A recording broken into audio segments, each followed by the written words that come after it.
আসসালামু আলাইকুম। ক্যালভিন এবং তার বন্ধু ব্লু ব্লসম টড সহ আরো অনেকেই নেমেছে এক নতুন মিশনে, যে মিশনটি হচ্ছে পৃথিবীর এই সাধারণ মানুষের মাঝে নিজেদের অস্তিত্ব রক্ষার মিশন। এই জাদুই জগতে তারা নিজেদের নাম দিয়েছে ইফ, অর্থাৎ ইমাজিনারি ফ্রেন্ড। এখন তাদের মিশন কি এবং এই মিশনে তারা নতুন করে কি কি সমস্যার মুখোমুখি হতে চলেছে সবই দেখব আজকের এই গল্পে, যার নাম ইফ। তো চলুন আর দেরি না করে এই কাল্পনিক বন্ধুদের গল্প জানা যাক। গল্পের শুরুতে আমরা এলিজাবেথ নামের একটি ছোট্ট বাচ্চা মেয়েকে দেখতে পাই, যে কিনা তার বাবা মায়ের সাথে খুবই হাসি খুশি ভাবে জীবন কাটাচ্ছিল। এলিজাবেথকে তার মা বি বলে ডাকতো। তার মা সব সময় বিয়ের কণ্ঠে গল্প শুনতে পছন্দ করত। তবে সময়ের সাথে সাথে বি বুঝতে পেরেছে যে তার মায়ের আসলে তার গল্পের প্রতি কোনো আগ্রহ ছিল না, বরং সে এতে করে তার থেকে দূরে যাওয়ার জন্য নিজেকে সান্ত্বনা দিতে পারত। আসলে বীর মায়ের ক্যান্সার হয়েছিল, আর সে জানতো যে তার হাতে বেশি সময় নেই, তাই সে যতটা সম্ভব বিয়ের সাথে সময় কাটাতে চাইতো। এখন এখান থেকে দৃশ্য পরিবর্তিত হয় এবং আমরা বিকে দেখতে পাই, যে কিনা এখন তার দাদির সাথে থাকার জন্য তার বাড়িতে এসেছিল। এই মুহূর্তে বীর বয়স ছিল 12 বছর। এত বছর পর ছোটবেলার এই বাড়িতে এসে বীর যেন পুরনো স্মৃতিগুলো মনে পড়তে থাকে। তার দাদিও এখানে বেশ এক্সাইটেড ছিল তাকে তার পুরনো জিনিস দেখানোর জন্য। তবে বি এইসবে বেশি একটা আগ্রহ দেখায় না। তার মতে সে বড় হয়ে গিয়েছে, তার জন্য এখন আর এইসব নয়। একথা শুনে তার দাদি ওই জিনিসগুলো তার আলমারির ভেতরে ঢুকিয়ে রাখে, আর এরপর বিকে নিয়ে রওনা দেয় হসপিটালের উদ্দেশ্যে। হ্যাঁ, বীর বাবা অনেক অসুস্থ ছিল, এ কারণেই বি তার দাদির সাথে এখানে থাকতে এসেছিল। এখন দাদি চলে যায় গাড়ি পার্কিং করতে এবং বি চলে যায় তার বাবার কাছে। এখানে ক্যাবিনে ঢোকার পর সে দেখতে পায় তার বাবা তো ক্যাবিনেই নেই। বেড টেবিলের ওপর তার বাবার ডায়েরি ছিল, যে ডায়েরিতে সে একটি জোকারের ছবি দেখতে পায়। এমন সময় দরজা খোলে এবং তার বাবা ভেতরে প্রবেশ করে।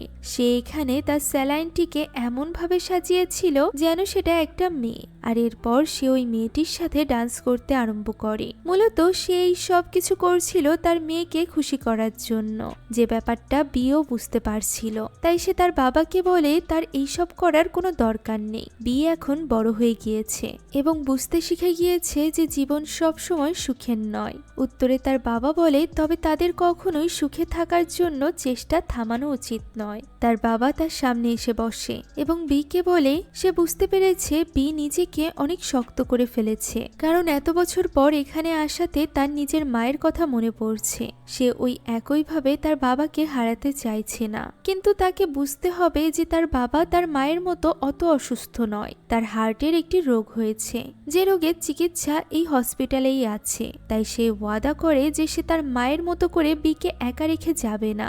এর বদলে সে বিকেও একটা ওয়াদা করতে বলে যে সে যেন নিজেকে বড়দের মতো করে শক্ত করে ফেলে নিজের ছোটবেলাকে হারিয়ে না ফেলে, বরং বাইরে ঘুরে ফিরে নিজের বাচ্চাকালের সময়টিকে এনজয় করে। এখন ওই দিন রাতে বি তার দাদির সাথে বসে টিভি দেখছিল। তার দাদি এখানে ঘুমিয়ে যায়। এমন সময় সে হঠাৎই তার ঘর থেকে কিছু আওয়াজ শুনতে পায়। সেখানে চেক করতে গিয়ে সে দেখতে পায় সেখানকার একটা জানালা খোলা। বি ওই জানালাটি আটকাচ্ছিল। এমন সময় তার আলমারির দরজাটি আপনা আপনিই খুলে যায়, যেটা খুলতেই সে সেখানে একটি ক্যামেরা দেখতে পায়। এই ক্যামেরাতে চার্জ ছিল না, তাই তো বি তখনই রেডি হয়ে বেরিয়ে যায় এই ক্যামেরাটার জন্য একটি চার্জার কিনতে। ওই সময় আমরা ওই সিঁড়ির উপর থেকে কাউকে একটা তার উপর নজর রাখতে দেখতে পাই, যে ব্যাপারে বি এখনই লক্ষ্য করে না। বি যখন চার্জার নিয়ে চলে আসছিল তখনও ওই জিনিসটা তাকে ফলো করছিল। আর এরপর যখনই বি তার বিল্ডিং এর সামনে গিয়ে পৌঁছায়, ওই কার্টুনের মতো দেখতে মেয়েটি তার সামনে চলে আসে। বি তাকে হ্যালো বললে সে ভীষণ ঘাবড়ে যায়, তাই তো সে দৌড়ে ভেতরে ঢুকে যায় এবং সিঁড়ি দিয়ে উপরে উঠতে থাকে। বিও তার পিছু পিছু সিঁড়ি দিয়ে উপরে উঠছিল।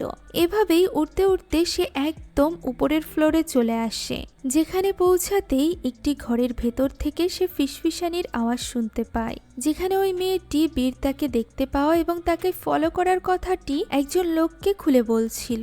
বি ওই দরজার কি হোল দিয়ে ভেতরে দেখার চেষ্টা করে, যেখানে আমরা ভেতরে থাকা ওই লোকটির চোখ দেখতে পাই। অর্থাৎ লোকটিও বুঝে গিয়েছিল যে দরজার বাইরে বি দাঁড়িয়ে আছে। লোকটি তখন বিকে উদ্দেশ্য করে বলে সে যেন এখান থেকে চলে যায়। তখন বি তাকে রিকোয়েস্ট করে বলে যে সে ওই ছোট্ট মেয়েটির সাথে কথা বলতে চায়, কারণ সে এখানে একদমই একা। কথা বলতে বলতেই পাশের অ্যাপার্টমেন্ট অ্যাপার্টমেন্ট থেকে একজন মহিলা সেখানে চলে আসে এবং বিকে বলে এত রাতে এখানে আসা ঠিক নয়, সে যেন এখনই নিজের অ্যাপার্টমেন্টে ফিরে যায়। ফলে তার এই কথা শুনে বিও ভয় পেয়ে যায় এবং দ্রুত তার ঘরে ফিরে যায়। পরদিন সকালে বি তার বাবার জন্য একটি ফুলের তোড়া নিয়ে হসপিটালে গিয়ে পৌঁছায়। পথেই অন্য একটি ক্যাবিন থেকে একজন ছেলে তাকে ডাক দেয়। ছেলেটি এখানে নিজের পরিচয় দিয়ে জানায় তার নাম বেঞ্জামিন। অতিরিক্ত দুষ্টুমির জন্য সে নিজের হাত পা ভেঙে এই হসপিটালে ভর্তি হয়েছে। এদিকে ক্যাবিনের টিভিটি নষ্ট হয়ে যাওয়ায় তার সময়ও কাটছে না। এখানে প্রথম পরিচয়ে বি এবং বেঞ্জামিনের ভালো বন্ধুত্ব হয়ে যায়। আর এরপর বি চলে যায় তার বাবার রুমে, যেখানে তার বাবা তার ঘরে ছিল না, বরং জানালার সাথে ঝুলছিল কিছু বাঁধা কাপড়। দেখে মনে হচ্ছিল তার বাবা হয়তো বা এই কাপড়গুলো বেঁধে জানালা দিয়ে চলে গিয়েছে। আর সত্যি এই ব্যাপারে বেডের উপর একটা চিরকুটও লেখা ছিল। এটা দেখেই বি বুঝতে পারে যে তার বাবা আবারও তার সাথে খেলা করছে। তাই সে সরাসরি গিয়ে আলমারির দরজা খোলে, যেখানে তার বাবা বসেছিল।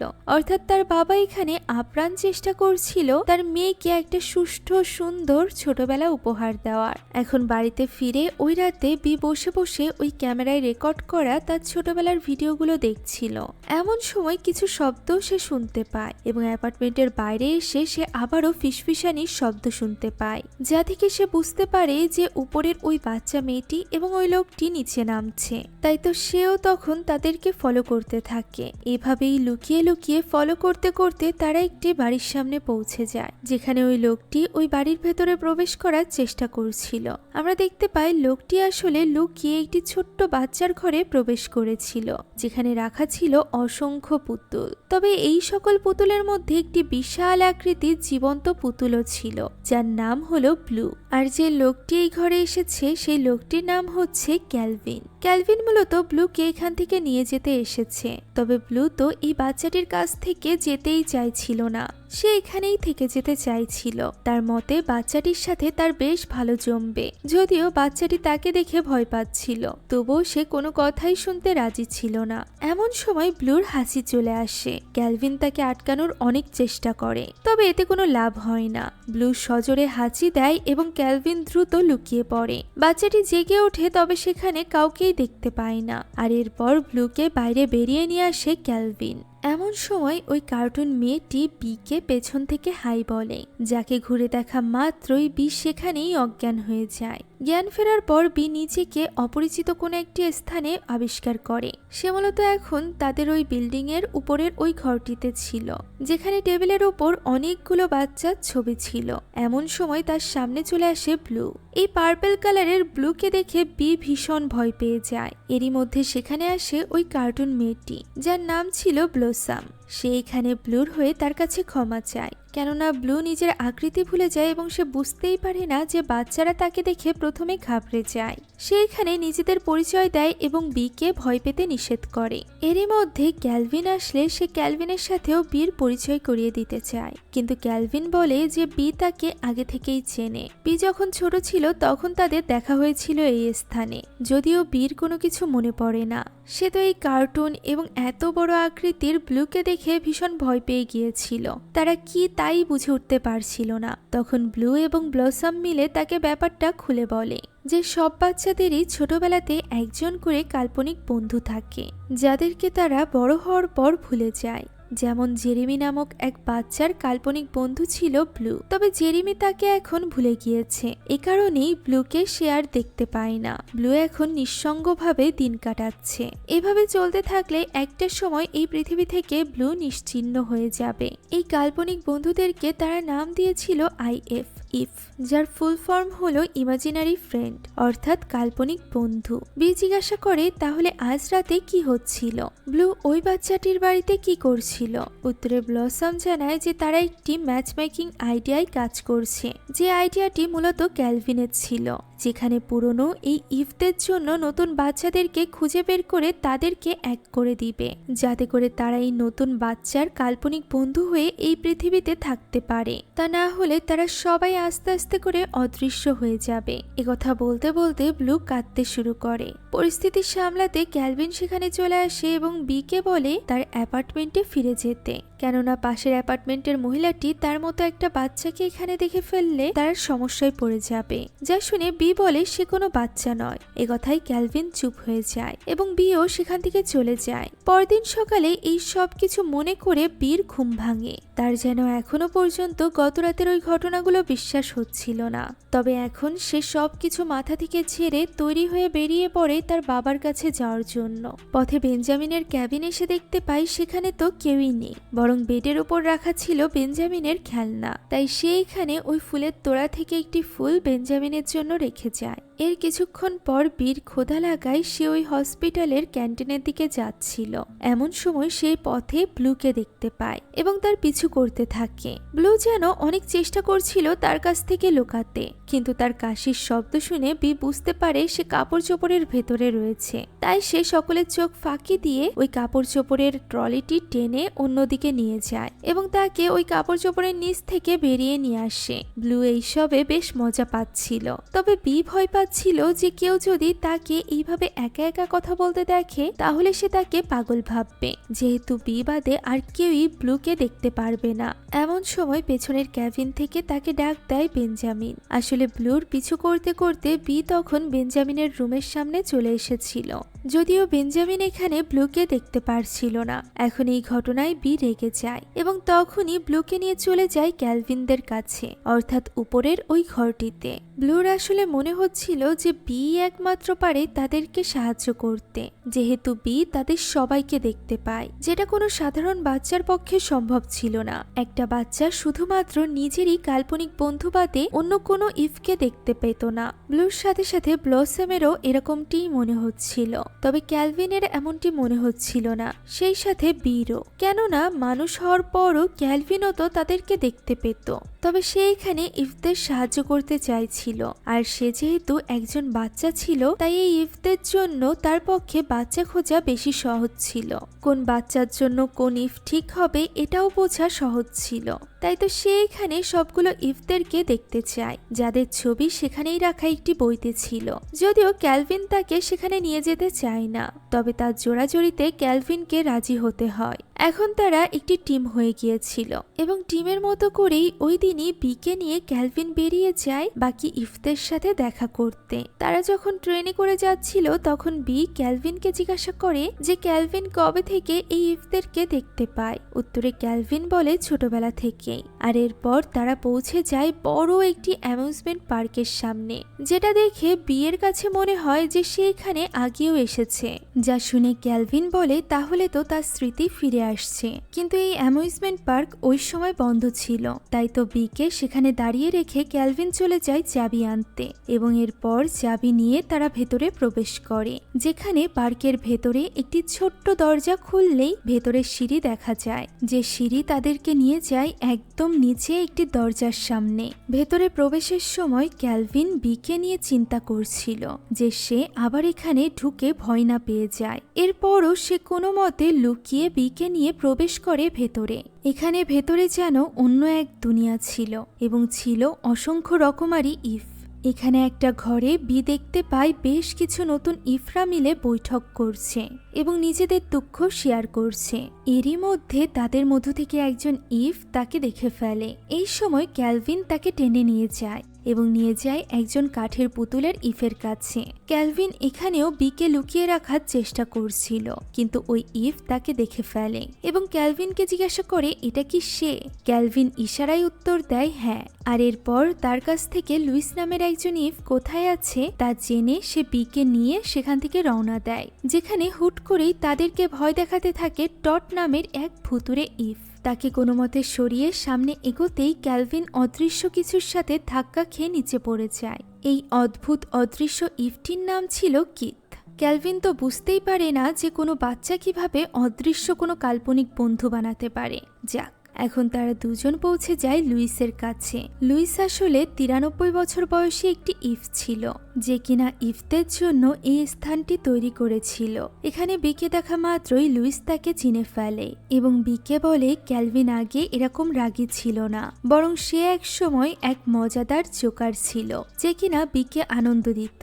একথা শুনে বি অবাক হয়ে যায়, কেননা তার নিজের এসব কিছু মনে নেই। তখন ক্যালভিন বলে এগুলো সবই অতীতের কথা, সে এখন আর জোকার নয়। একথা বলে ক্যালভিন এখানে লুইসের কাছে বিকে রেখে নিজে কাজে চলে যেতে চাইছিল। তখন লুইস বলে এই পুরো জায়গাটি কল্পনার জগৎ, তাই ক্যালভিন যদি বিকে এই জায়গাটি ঘুরিয়ে না দেখায় তাহলে বি যেন নিজেই নিজের কল্পনা শক্তি দিয়ে এই জায়গাটি পরিবর্তন করে এবং উল্টে ক্যালভিনকেই এই জায়গাটি ঘুরে দেখায়। আর এরপর সত্যি নিজের কল্পনা শক্তি দিয়ে বি অদ্ভুত সব পরিবর্তন করে ফেলে, যেখান থেকে পালিয়েও ক্যালভিন পার পায় না। আর এভাবেই বিরক্ত করতে করতে বি তাকে পাঠিয়ে দেয় সমুদ্রের মধ্যে, যেখান থেকে সে বেরিয়ে আসে একটি পেন্টিং এর ভেতর থেকে। এই সব কিছু বেশ মজাদার ছিল। সবকিছু দেখে বাকি ইফরাও বেশ মজা পাচ্ছিল এবং আনন্দের সাথে সবার সাথে মিলে নাচানাচি করছিল।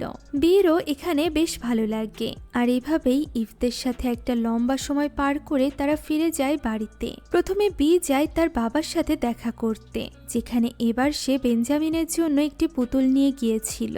সে এখানে তার বাবাকে জানায় সে নতুন একটি চাকরি পেয়েছে, তবে কি চাকরি তা সে তার বাবাকে বলে না, আর তার বাবাও খুব একটা প্রশ্ন করে না। এরপর সে যখন ফিরে যাচ্ছিল তখন তাকে ডাক দেয় বেঞ্জামিন। সে বেঞ্জামিনকে জানায় যে সে একটি ম্যাচ মেকিং কোম্পানিতে চাকরি পেয়েছে, যা শুনে বেঞ্জামিন তাকে গুড লাক বলে। বি বেঞ্জামিনকে প্রশ্ন করে যে তার কি কোনো কাল্পনিক বন্ধু আছে। উত্তরে বেঞ্জামিন বলে না। তখন বি জিজ্ঞাসা করে তার কি কাল্পনিক বন্ধু চাই। উত্তরে বেঞ্জামিন বলে হ্যাঁ, যা শুনে বি খুশি হয়ে যায়। আর এবার সে লেগে পড়ে বেঞ্জামিনের জন্য একটি পারফেক্ট কাল্পনিক বন্ধু বাছাই করতে। এতগুলো ইফদের মধ্য থেকে বেঞ্জামিনের পছন্দ অনুযায়ী সে পারফেক্ট ইফ বাছাই করতে চাইছিল। তাই তো বি, ক্যালভিন এবং লুইস বসে পড়ে একে একে সব ইফদের ইন্টারভিউ নিতে। এখানে বেশ মজার একটা কাণ্ড ঘটে। লুইস এখানে বি এবং ক্যালভিনের মধ্যে অদ্ভুত এক মিল খুঁজে পায়, তবে সে এই ব্যাপারটা নিজের মনেই রাখে। এখন এখানে খুব মজার ইন্টারভিউ হয়। একে একে ইফরা নিজেদের গল্প এবং নিজেদের ধরন খুলে বলতে থাকে তাদের সামনে। আর এরপর এতগুলো ইফদের মধ্য থেকে কয়েকটা ইফকে বেছে নিয়ে তারা চলে যায় হসপিটালে। ক্যালভিন এবং বি সরাসরি চলে যায় বেঞ্জামিনের ক্যাবিনে এবং বি তাকে বলে যে সে একে একে বিভিন্ন রকমের কাল্পনিক বন্ধুদেরকে এখানে নিয়ে আসবে। দরজার কাছে আসা এই সকল কাল্পনিক বন্ধুদের মধ্য থেকে বেঞ্জামিন যদি কাউকে দেখতে পায় তাহলে সে যেন তা বিকে জানায়। প্রথমে আসে একটি ইঁদুর ইফ, যার কাছে ছিল জাদুই শক্তি, তবে বেঞ্জামিন তাকে দেখতে পায় না। আর এরপর তার সামনে নিয়ে আসা হয় এক সুপার হিরোকে, যে কিনা উড়তে পারত। তাকেও বেঞ্জামিন দেখতে পায় না, ফলে ওই সুপার হিরো বেশ রেগে যায়। সে এখানে বেঞ্জামিনের উপরই আক্রমণ করে বসে, তবে তার আগেই ক্যালভিন তাকে আটকে নেয়। এরপর তার সামনে একে একে বেশ কয়েকটি ইফকে আনা হয়, যাদের কাউকেই বেঞ্জামিন দেখতে পায় না, অর্থাৎ বেঞ্জামিনের সাথে কারোরই মিল হয় না। সব শেষে তার সামনে নিয়ে আসা হয় ব্লুকে, তবে তাকেও বেঞ্জামিন দেখতে পায় না। তখন বি তাকে সরি বললে বেঞ্জামিন বলে বি যেন এতে করে মন খারাপ না করে, কেননা বেঞ্জামিন বিকে পেয়েই খুশি। একথা শুনে বি কিছুটা সান্ত্বনা পায়। আর এরপর তারা ফিরে যায় ওই অ্যামিউজমেন্ট পার্কে সব ইফদেরকে পৌঁছে দেওয়ার জন্য। তাদেরকে রেখে বি যখন বাইরে বেরিয়ে আসে তখন সে দূরে লুইসকে একা বসে থাকতে দেখতে পায়, যেখানে বি লুইসের সাথে কথা বলে। লুইস বলে এই ইফরা নতুন বাচ্চা খুঁজতে গিয়ে তাদের পুরনো বাচ্চাদেরকেই খোঁজা বন্ধ করে দিয়েছে। বি বলে পুরনো বাচ্চারা তো বড় হয়ে গিয়েছে, এখন আর তাদের কাল্পনিক বন্ধুর কোনো দরকার নেই। প্রতি উত্তরে লুইস জানায় প্রত্যেকেরই জীবনে কাল্পনিক বন্ধুর দরকার আছে, তা তার যতই বয়স হোক না কেন। একথা বলতে বলতে লুইস বেশ চুপ হয়ে যায়, কেননা সে যে বাচ্চার কাল্পনিক বন্ধু ছিল সে তো ইতিমধ্যে মারা গিয়েছে। এখন এরপর রাত নেমে আসে এবং ওই অ্যামিউজমেন্ট পার্কটি জমজমাট হয়ে ওঠে। সাধারণ মানুষে ভরে গিয়েছিল, তাই লুইস এবং এবং বি হাত ধরে চারিপাশ ঘুরতে থাকে, যেখানে সাধারণ মানুষদের এই ভিড়ে সকলের অগোচরে সব ইফরাও নিজেদের মতো করে হাসি আনন্দ উল্লাস করছিল। বি যখন এইসব কিছুতে ব্যস্ত ছিল তখন তার বাবা ব্যস্ত ছিল তাদের পুরনো ভিডিও দেখাতে। এখানে একজন নার্স এসে তাকে আগামীকালকের জন্য প্রস্তুতি নিতে বলে, যা থেকে আমরা বুঝতে পারি যে বীর বাবার আগামীকাল হার্টের অপারেশন হতে চলেছে, যে ব্যাপারটা নিয়ে তার সাথে সাথে বীর দাদিও বেশ চিন্তিত ছিল। তবে সেখানে বিয়ের সাথে কথা বলতে বলতে সে নিজেকে বেশ হালকা মনে করে। বি তাকে জিজ্ঞাসা করে যে সে ছোটবেলায় কি হতে চাইতো। সে উত্তরে বলে সে একজন ডান্সার হতে চাইতো, এমনকি সে ছোটবেলায় স্টেজে ডান্সও পারফর্ম করেছে। এই ডান্স করার সময়ের একটি ছবি এনে সে বিকে দেখায়, সেই সাথে বলে তার এই স্বপ্ন সময়ের সাথে সাথে কোথাও যেন হারিয়ে গিয়েছে, কেননা সে আস্তে আস্তে করে বড় হয়ে গিয়েছিল, এখন সে বৃদ্ধ হয়ে গিয়েছে। একথা বলে বীর দাদি সেখান থেকে চলে যায়। তখনই বি লক্ষ্য করে যে ওই ছবিতে তার ছোট্ট দাদির সাথে সাথে ব্লসমকেও দেখা যাচ্ছে, যা দেখে বি অবাক হয়ে যায় এবং তখনই চলে যায় উপরের ফ্লোরে, যেখানে ক্যালভিনের সাথে ব্লসমও ছিল। সে এখানে ব্লসমকে বলে যে সে জেনে গিয়েছে ব্লসমই হচ্ছে তার দাদির ইফ বা কাল্পনিক বন্ধু, যা শুনে ব্লসম স্বীকার করে নেয় যে হ্যাঁ সেই তার দাদির কাল্পনিক বন্ধু। তখন বি ব্লসমকে তার দাদির সাথে দেখা করাতে চায়। ক্যালভিন বলে এটা করে কোনো লাভ নেই, কারণ তার দাদি এখন ব্লসমকে ভুলে গিয়েছে, তাই সে আর তাকে দেখতে পারবে না। তবে বিয়ের মাথায় তো ছিল নতুন একটা বুদ্ধি। বি নিজের সাথে করে ব্লসমকে তার বাড়িতে নিয়ে যায় এবং সোফার পেছনে লুকিয়ে রাখে।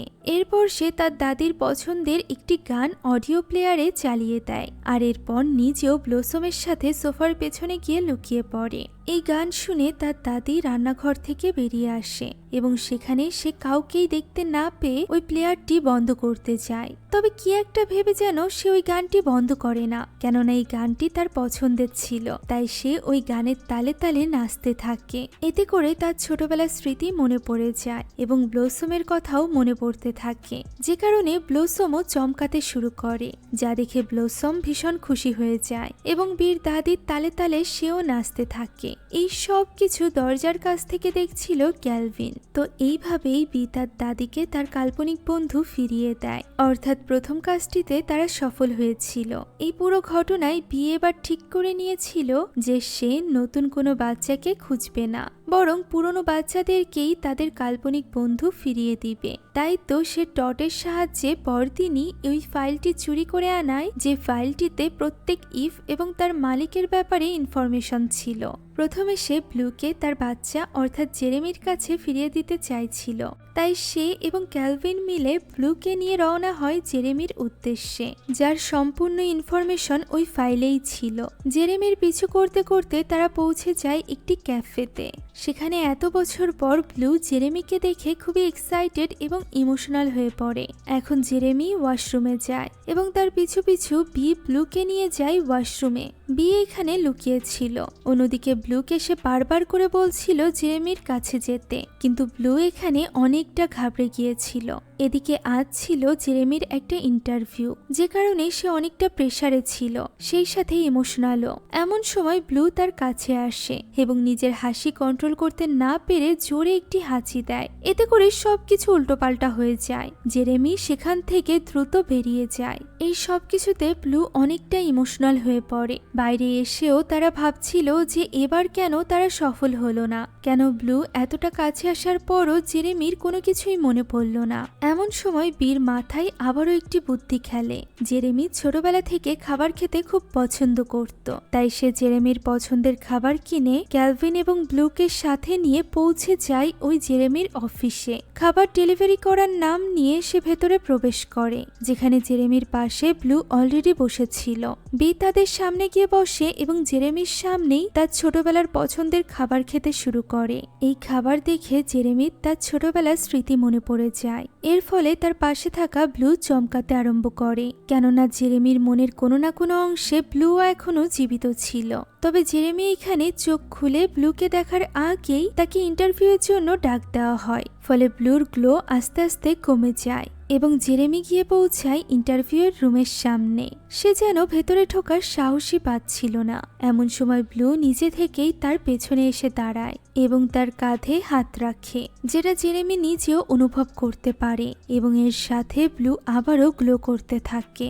এতে করে তারা এক হয়ে যায় এবং জেরেমি ফিরে পায় তার কাল্পনিক বন্ধুকে। ব্লু খুশিতে বিকে জড়িয়ে ধরে, যেটা ওই অফিসের রিসেপশনিস্টও দেখতে পায়। ফলে সে যেহেতু ব্লুকে দেখতে পারছিল না, তাই সে বিকে এইভাবে দেখে বেশ অবাক হয়। ব্লুর এই আনন্দে সব ইফরাই প্রচন্ড খুশি ছিল এবং তাকে অভিনন্দন জানাচ্ছিল। তবে এখানে ক্যালভিন বিকে অভিনন্দন জানায় এই সব কিছু করার জন্য। তখন বি বলে সে একা কোনো কিছুই করেনি, বরং তারা দুজন মিলে এটা করেছে। বি এবং ক্যালভিন একসাথে একটা ভালো টিম। একথা শুনে ক্যালভিন অনেক খুশি হয়ে যায়, আর এরপর তারা একসাথে খুশিতে খুশিতে বাড়িতে ফিরে যায়। বি এখানে ক্যালভিনের সাথে বেশ খুশি ছিল। তবে বাড়ির ভেতরে ঢুকতেই তার দাদি তাকে দ্রুত তৈরি হয়ে নিতে বলে। বি জিজ্ঞাসা করে সে ঠিক আছে কিনা। উত্তরে দাদি বলে সে নিজে তো ঠিক আছে, কিন্তু একথা শুনেই বি বুঝতে পারে এবং সে দৌড়ে চলে যায় ক্যালভিনের কাছে। সেখানে গিয়ে সে ক্যালভিনকে বলে তার দ্বারা এই কাজ দ্বিতীয়বার হবে না।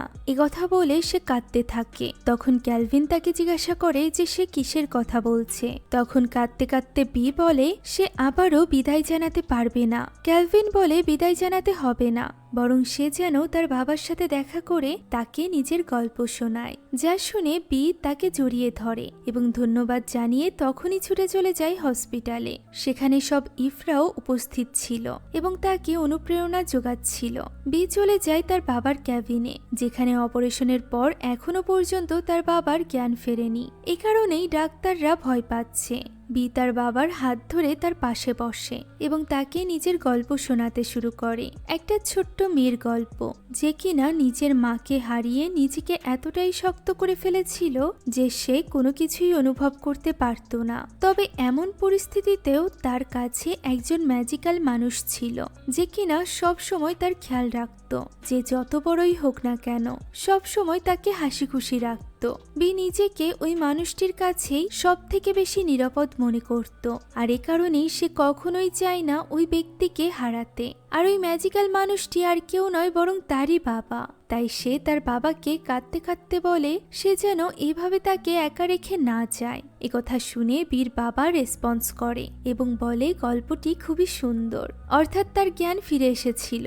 যা দেখে বি তাকে জড়িয়ে ধরে এবং তারা বাবা মেয়ে ভীষণ খুশি হয়ে যায়। বি দৌড়ে এসে বাইরে তার দাদিকেও এই কথা জানায়। তবে এবার আর সে হসপিটালে ডাক্তার ছাড়া অন্য কোনো ইফকে দেখতে পারছিল না, যেটা দেখে সে বেশ অবাক হয়। ওই দিনই তার বাবা সুস্থ হয়ে যাওয়ার খুশিতে মিষ্টি নিয়ে সে ক্যালভিনের ওই রুমে যায়। তবে অনেকক্ষণ ধরে ডাকার পরও কেউ দরজা খোলে না, বরং তার এই ডাকের আওয়াজ শুনে পাশের ফ্ল্যাটের ওই মহিলাটি সেখানে চলে আসে এবং তাকে জিজ্ঞাসা করে সে এখানে কি করছে।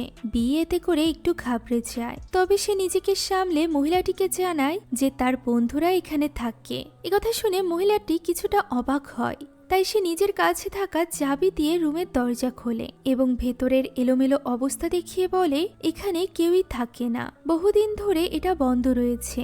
এই ঘরের এই অবস্থা দেখে বি যেন আরো বেশি অবাক হয়ে যায়। সে বুঝতে পারছিল না যে ক্যালভিন কোথায় গেল। তার জানা মতে এটাই তো ছিল ক্যালভিনের ঘর। ইফরা না থাকলেও অন্তত পক্ষে ক্যালভিন তো থাকবে। কোনো ইফ অথবা ক্যালভিনের কোনো খোঁজই তার কাছে ছিল না, তাই সে বেশ হতাশ হয়ে পড়ে। দেখতে দেখতে চলে আসে ওই দিন যখন তার বাবা পুরোপুরিভাবে সুস্থ হয়ে গিয়েছে এবং তাদেরকে এখন এখান থেকে চলে যেতে হবে। এখানে বীর মন খারাপ দেখে তার বাবা তাকে বলে যে তারা যে কোনো দিন চাইলেই এখানে আসতে পারে। এখন নিজেকে বুঝিয়ে বি ওই বিল্ডিং থেকে নিচে নেমে আসে এবং গাড়ির পেছনের ডিকিতে নিজের ব্যাগটি রাখতে যায়, যেখানে আগে থেকেই অনেক জিনিসপত্র ছিল। এখন এই ব্যাগটি রাখতে গিয়ে ওই বক্সটি পড়ে যায়, যে বক্সটিতে বীর ছোটবেলার সব স্মৃতি ছিল। এই স্মৃতিগুলোর মধ্য থেকে সে একটি ছবি খুঁজে পায় যেটি সে নিজেই এঁকেছিল।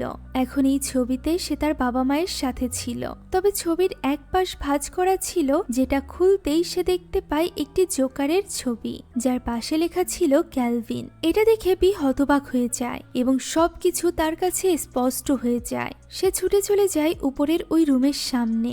দরজা খুলে সে ভেতরে প্রবেশ করে। বি এখানে অনেক বেশি ইমোশনাল হয়ে পড়েছিল, আর এখানেই খোলে এই গল্পের মেন টুইস্ট। আসলে কেলভিন কোনো মানুষ নয়, বরং সে নিজেও একজন ইভ ছিল, আর সে ছিল বীর কাল্পনিক বন্ধু, যাকে বীর মায়ের মৃত্যুর পর সে ভুলে গিয়েছিল। আর এ কারণেই সে বারবার বীর ছোটবেলার কথা বলতো, যদিও সে অনেকটা কষ্ট পেয়েছিল যে বি তাকে ভুলে গিয়েছে, তবুও সে বিকে পেয়ে ভীষণ খুশি ছিল। এ কারণেই প্রথম দেখায় ওই কাঠের পুতুলের ইভটি ক্যালভিনকে জিজ্ঞাসা করেছিল বি সেই মেয়েটি কিনা। এছাড়া এটাই কারণ ছিল যে আমরা ক্যালভিনকে বি বাদে আর কারোর সাথেই কখনো কথা বলতে দেখিনি, কারণ সে নিজে একজন ইভ, বীর ইভ। এই সব কিছু বুঝতে পেরে বি অনেক বেশি ইমোশনাল হয়ে পড়ে। সে নিজের জীবনে আবারও ক্যালভিনকে চাইছিল, তাই তো সে সেখানে ওই ছবিটি রেখে হাঁটু গেড়ে ক্যালভিনের সাথে কাটানো ছোটবেলার সব স্মৃতি মনে করতে শুরু করে। ফলে তার সামনে চলে আসে ক্যালভিন, সেই সাথে বাকি সব ইফরাও। বি ক্যালভিনকে জড়িয়ে ধরে, ফলে ক্যালভিনও এবার চমকাতে শুরু করে। তাদের এই ইমোশনাল দৃশ্য দেখে ব্লু তার নিজের ব্যবহার করা একটি রুমাল তাদের দিকে এগিয়ে দেয়, যা দেখে তারা দুজন উল্টে বিরক্ত হয়। অর্থাৎ তারা দুজনই আসলে একই রকম ছিল। এখন বি তার বাবার সাথে চলে যায় এবং তার দাদির সাথে থেকে যায় ব্লসম। ক্যালভিনও তার কাজ চালিয়ে যায়, তবে এখন আর সে নতুন বাচ্চা খুঁজছিল না, বরং পুরনো বড় হয়ে যাওয়া বাচ্চাদেরকেই তাদের কাল্পনিক বন্ধু ফিরিয়ে দিচ্ছিল। এভাবেই একে একে সব ইফরা নিজেদের বাচ্চাদের কাছে ফিরে যায়। এখানে গ্রান্ট নামের এক ইফের কোনো পুরনো বাচ্চা ছিল না, তাই সে চলে যায় বেঞ্জামিনের কাছে এবং বেঞ্জামিনও তাকে দেখতে শুরু করে। অর্থাৎ ফাইনালি বেঞ্জামিনও একটি কাল্পনিক বন্ধু পেয়ে যায়। এদিকে ততক্ষণে নিজেদের বাড়িতে পৌঁছে গিয়েছিল বি এবং তার বাবা, যেখানে জিনিসপত্র নিয়ে উপরে যাওয়ার সময় তার বাবা পড়ে যায় এবং উঠে দাঁড়িয়েই বলে ওঠে, হ্যালো কিথ। অর্থাৎ ওই অদ্ভুত অদৃশ্য কাল্পনিক বন্ধুটি আর কারণ নয়, বরং বীর বাবা ছিল। এরই সাথে শেষ হয়ে যায় আজকের এই গল্প। আশা করছি এই গল্পটি আপনাদের কাছে ভালো লেগেছে। ছোটবেলায় আপনাদেরও কি কোনো কাল্পনিক বন্ধু ছিল? কমেন্টে অবশ্যই জানাবেন। এখন এই গল্পটি কেমন লাগলো সেই ব্যাপারেও জানাবেন। এছাড়া সম্পূর্ণ মুভিটি আমাদের টেলিগ্রাম চ্যানেলে আপলোড দেওয়া আছে। মুভিটি দেখতে চাইলে কমেন্ট বক্সে দেওয়া লিংক থেকে জয়েন করুন আমাদের টেলিগ্রাম চ্যানেলে। Thank you so much for watching this video. আল্লাহ হাফেজ।